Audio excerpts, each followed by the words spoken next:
نحمده ونستعينه ونصلي على رسوله الكريم أما بعد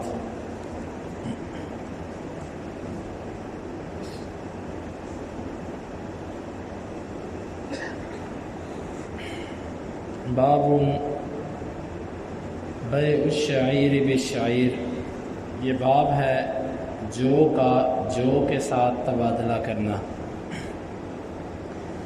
امام بخاری فرماتے ہیں کہ ہمیں بیان کیا عبداللہ بن یوسف نے، وہ کہتے ہیں ہمیں خبر دی مالک نے ابن شہاب سے، وہ مالک بن اوس سے، انہوں نے اسے بتلایا انہ التمس صرفا ب100 دینار، انہوں نے تبادلہ کرنا چاہا 100 دینار کا۔ فدعانی طلحۃ بن عبید اللہ، بس مجھے بلایا طلحہ بن عبید اللہ نے۔ فتراودنا، بس ہم نے آپس میں بھاؤ طے کرنے کے لیے گفتگو کی۔ حتی اصطرف منی فاخذ الذهب يقلبها، یہاں تک کہ انہوں نے میرے سے اس چیز کو خریدا اور وہ ان دیناروں کو پکڑ کے الٹ پلٹ کرنے لگے اپنے ہاتھ میں۔ ثم قال، پھر کہنے لگے حتی یأتی خازنی من الغابہ، یہاں تک کہ میرا خزانچی جنگل سے آ جائے۔ وعمر یسمع ذلک، عمر رضی اللہ عنہ قریب کھڑے یہ ساری گفتگو سن رہے تھے۔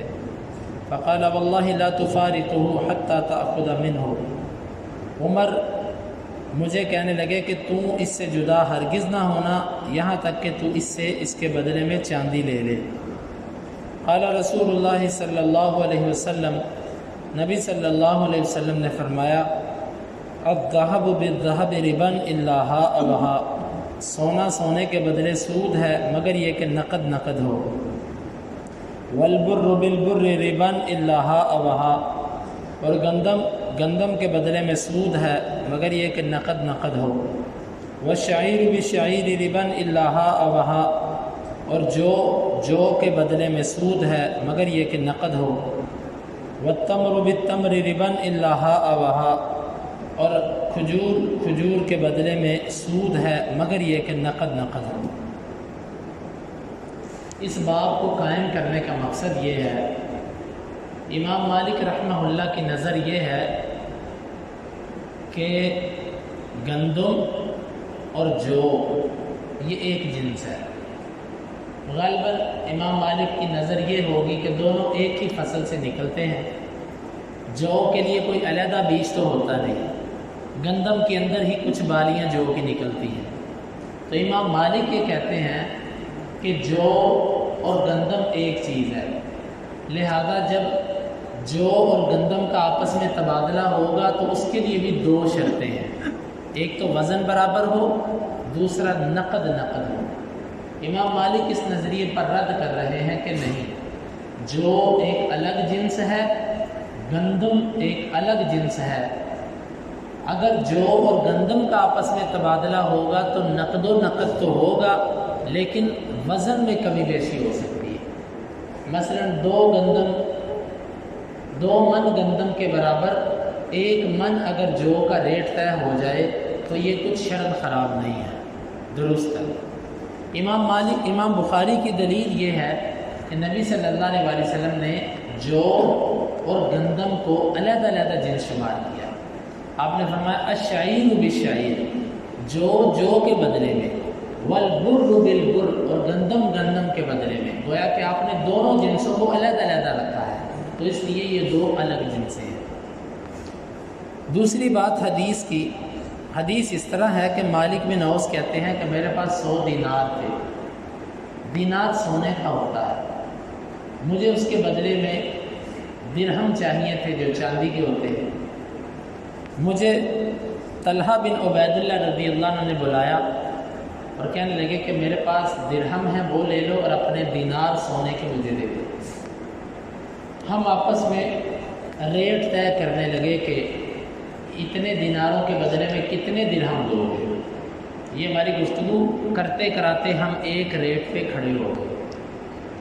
انہوں نے میرے دینار پکڑے ان کو ہاتھوں سے ایسے الٹ پلٹ کرنے لگے اور ساتھ مجھے کہنے لگے کہ ابھی ٹھہر جاؤ، میرا جو خزانچی ہے وہ جنگل گیا ہے، جیسے ہی وہ آتا ہے میں تمہیں درہم دے دیتا ہوں اس کے بدلے میں۔ یہ بات عمر رضی اللہ عنہ سن رہے تھے۔ انہوں نے کہا کہ تم نے جدا نہیں ہونا ایک دوسرے سے جب تک تم اس سے اپنے درہم نہ لے لے، کیونکہ دینار تو اس کو دے چکا ہے، درہم لیے بغیر اس سے جدا نہیں ہونا، کیونکہ اللہ کے نبی نے فرمایا ہے کہ 6 چیزوں کا نام لے کر، یہاں پر حدیث میں 4 چیزیں ہیں، آپ نے ان چیزوں کا نام لے کر فرمایا یہ نقد اور نقد کرو گے تو ٹھیک ہے، نقد نہیں کرو گے تو یہ سود ہے، تو یہ سود ہے۔ یہ ہے حدیث۔ مسئلہ اس سے یہ معلوم ہوا کہ جب 2 جنسوں کا تبادلہ ہوگا تو فوری طور پر بندے کو وہاں پر نقد ادائیگی کرنی پڑے گی۔ یہ نہیں ہو سکتا کہ آپ کہیں کہ میرا سونا اب لے لو، چاندی میرے سے رات کو آ کے لے لینا، یہ نہیں ہو سکتا۔ یا کسی بندے سے آپ کرنسی چینج کرتے ہیں تو وہ کہتا ہے میرے پاس یہ پیسے لے جاؤ، وہ کہتا ہے باقی میں آپ کو بعد میں دے دوں گا۔ یا جس طرح یہ ہوتا ہے، ایک بندہ ایک دکاندار کے پاس جاتا ہے، اس سے کہتا ہے کہ 1000 کا چین دے دو، وہ کہتا ہے کہ ابھی 1000 کا تو نہیں ہے، وہ اس کو کہتا ہے اچھا 300 یہ 1000 روپے پکڑو، 300-400 روپے مجھے جتنے ہیں اتنے دے دو، باقی بعد میں دے دینا، میرا گاہک کھڑا ہے میں نے اس کو باقی دے دیا۔ ایسے ہوتے ہیں نا دکانوں پہ، یہ غلط ہے، درست نہیں ہے۔ یہ اس کی درست صورت یہ بنتی ہے کہ آپ اس سے ویسے ہی ادھار پکڑ لو، اس کو اپنے پیسے نہ دو، اس سے کو کہ یار 300 روپے ادھار دو، میں تھوڑی دیر تک تمہیں دے دیتا ہوں، یہ ٹھیک ہے۔ آپ اس کو 1000 روپیہ دیتے ہیں، اس کے بدلے میں 300-400 روپیہ فوراً پکڑ لیتے ہیں، 500-600 روپیہ ادھار کر لیتے ہیں کچھ دیر بعد کے لیے، یہ نقد بنقد نہ ہوا۔ یہ جنس ایک تھی، یہاں پر برابری بھی ہونی چاہیے تھی اور یہاں پر نقد بنقد بھی ہونا چاہیے تھا، تو یہاں پر نہ برابری ہوئی اور نہ فوری طور پر نقد ہوا۔ 2 خرابیاں اس کے اندر آئی، لیکن یہ چیز ہمارے معاشرے میں اتنی رائج ہے کہ اگر اس کو بیان کیا جائے تو لوگ جلدی ان کے ذہن قبول نہیں کرتے اس کو کہ یہ کیسی صورت ہے۔ آپ حدیث سن لیں تو عمر رضی اللہ عنہ نے کہا کہ تم نے جدا نہیں ہونا جب تک تم اس سے اپنے درہم وصول نہ کر لو۔ تو پھر ساتھ حدیث بھی آگے سنائی، تو اس حدیث سے چند باتیں معلوم ہوئی۔ پہلی بات تو یہ ہے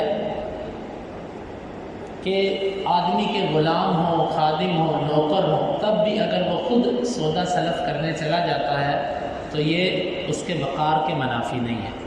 جس طرح طلحہ بن عبید اللہ ان کا غلام خزانچی بھی تھا، لیکن یہاں پر وہ خود سودا کر رہے ہیں۔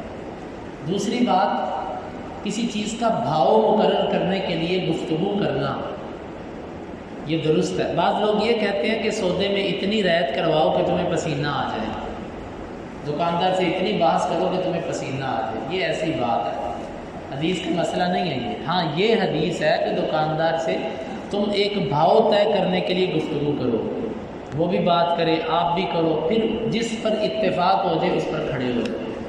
تو یہاں پر صحابی کہتا کہ ہم نے آپس میں بھاؤ طے کرنے کے لیے گفتگو کی، تو لہٰذا دکاندار سے بحث و تمیز ہو سکتی ہے، لیکن یہ حدیث ٹھیک نہیں ہے کہ اتنی بحث کرو کہ تمہیں پسینہ آ جائے۔ تیسری بات یہ ہے، مال کو پکڑ کے الٹ پلٹ کر کے چیک کرنا، اوپر نیچے کر کے چیک کرنا، وہ بھی اس حدیث سے معلوم ہوا۔ جس طرح کہ طلحہ رضی اللہ عنہ نے دینار پکڑے اور ان کو ہاتھوں میں ایسے الٹ پلٹ کر کے دیکھنے لگ پڑے، اور خاص طور پر جب سونا یا نوٹ ہو، نوٹ کو چیک کرنا اس کو کہ یہ اصلی ہے کہ نہیں ہے، یہ درست ہے، بالکل کر لینا چاہیے تاکہ انسان بعد کی بدگمانی سے بچ سکے۔ جس طرح کہ طلحہ رضی اللہ عنہ یوں دیناروں کو الٹ پلٹ کر رہے تھے، مطلب ان کی اصلیت دیکھ رہے تھے کہ کتنے کھرے ہیں، ایسا کیا جا سکتا ہے۔ اور اسی طرح ایک امیر اور ایک حاکم کا حق بنتا ہے کہ وہ اپنی رعایا، اپنے مقتدی، اپنے شاگردوں کا خیال رکھے۔ عمر رضی اللہ عنہ خلیفہ ہیں، یہ ان کی خلافت کا واقعہ ہے، اور ان کی کیفیت یہ کہ بازار کے اندر 2 بندے سودا کر رہے ہیں، ان کے سودے پر بھی ان کی نظر ہے کہ کہیں یہ اسلام کے خلاف کوئی معاہدہ نہ طے کر لے آپس میں۔ ایک خلیفہ، ایک ذمہ دار انسان معاشرے کے اندر ایسا ہونا چاہیے یہ نہیں کہ وہ کہے کہ دو بندوں کی تجارت ہے جیسے مرضی کر دیں. اور اسی طرح اگر کوئی غلط چیز دیکھیں تو اس پر فوراً ٹوکنا چاہیے، جس طرح عمر رضی اللہ عنہ نے ٹوکا. اور جب کوئی بات کرے تو ساتھ دلیل بھی دینی چاہیے، جس طرح امیر المؤمنین نے مسئلہ بیان کرنے کے ساتھ فوراً اس پر دلیل دی کہ نبی صلی اللہ علیہ وسلم نے یوں فرمایا. تو معلوم ہوتا ہے کہ جب تک دلیل نہ دی جائے کسی بات کے اندر وزن پیدا نہیں ہوتا. تو یہ سب باتیں اس حدیث کے معلوم ہوتی ہیں. اللہ رب العالمین سے دعا ہے کہ اللہ تعالیٰ کتاب و سنت کو سمجھنے کی اور اس کے تقاضوں کو پورا کرنے کی توفیق عطا فرمائے. اللہم انفعنا بما علمتنا وعلمنا ما ينفعنا وزدنا علما وآخر دعوانا ان الحمد للہ رب العالمین. حدیث نمبر 2174.